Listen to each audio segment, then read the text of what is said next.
नमस्ते साथीहरू, सम्पूर्णमा दिवन्तरफट साथीहरू, भारतको महाराष्ट्र सहरबाट फेरि पनि एउटा दुःखद घटना सार्वजनिक भएको छ। यो घटना हो आज बिहानको नेपाल घर अछाम मार्कु हाल भारतको महाराष्ट्र सहरको दैसरमा विगत लामो समयदेखि बस्दै आउनु भएको एउटा परिवार छ। साथीहरू, उक्त परिवारको एउटा सदस्य हुनुहुन्छ दिपेश परियार। दिपेश परियार त्यहीकै एउटा स्कुलमा अध्ययनरत हुनुहुन्छ। साथीहरू, दिपेश परियारको उमेर अहिले 14 वर्ष छ। दिपेश परियार बिहान स्कुल जाने क्रममा बाटोमा दुईजना अन्जान व्यक्तिहरू भेटिन्छन्। अन्जान व्यक्तिहरूले चाहिँ दुईटै व्यक्तिले चाहिँ मुखमा रुमाल बाँधेर नचिन्ने अवस्थामा थिए र उनीहरू चढेको बाइकको पछाडिको प्लेट पनि थिएन। दिपेश परियारले आफ्नो दिमाग युज गरेर ती किडन्यापरबाट भाग्न सफल भएका छन्। दिपेश परियारका भनाइअनुसार उक्त व्यक्ति आफू स्कुल जाने क्रममा दुईजना बाइकवालाले पछ्याइरहेको थिए र पछ्याउँदै एउटा ठाउँमा चाहिँ ती बाइकवालाले रोकेर ती बाइकवालाहरूसँग केही समय कुराकानी भयो र बाइकमा बसेका दुईजना व्यक्तिले दिपेश परियारलाई मिठाईका विभिन्न प्रकारको प्रलोभन दिए।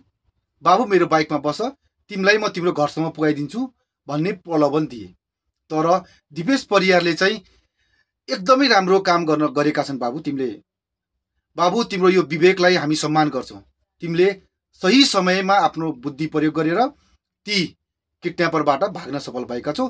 ती किडन्यापरको चुङ्गलबाट भाग्न सफल भयो। तिमीलाई एकदमै धेरै धन्यवाद छ बाबु।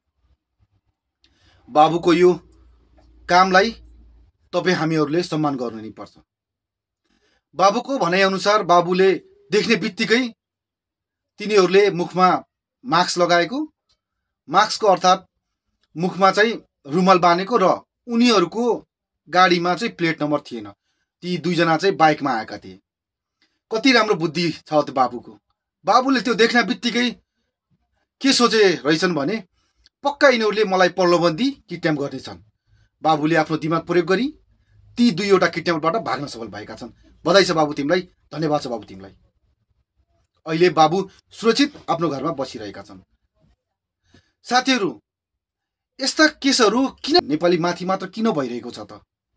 अस्ति भर्खर प्रकाश सार्कीलाई मारिएको अवस्थामा फेला पारियो। आज दिपेश परियारलाई किडन्याप गर्ने अवस्थामा दिपेश परियारले आफ्नो विवेक प्रयोग गरी भाग्न सफल भए। किन यस्तो भइरहेको छ नेपालमा? किन यस्तो भइरहेको छ भारतमा बसिरहेका नेपालीहरूमाथि? विगत लामो समयदेखि भारतमा किडन्यापको केस बढ्दो छ। साथीहरू, जति पनि भारतमा बसिसक्नु भएको छ सम्पूर्ण नेपालीहरूले आफ्नो बच्चाको ध्यान गर्नुहोला। स्कुल जाने क्रममा, आउने क्रममा स्वयमै गई स्कुल पुगाउनु होला। कुनै पनि मानिसमा विश्वास नगर्नुहोला, कसैप्रति पनि विश्वास नगर्नुहोला, किनकि जमाना खराब छ आजभोलि। तपाईँ हामी सम्पूर्णलाई थाहा छ कि यो जमाना एकदमै खराब छ। आजभोलि किडन्यापका केसहरू एकदमै धेरै बढ्दो क्रममा छ। अस्ति प्रकाश सार्की, आज दिपेश परियार, भोलि अर्को कुनै हुनसक्छ। त्यही भएर जति पनि नेपालीवासी हुनुहुन्छ भारतमा, सबैले आफ्नो बच्चाहरूको ख्याल गरिदिनु होला। धन्यवाद। जय नेपाल, जय देश।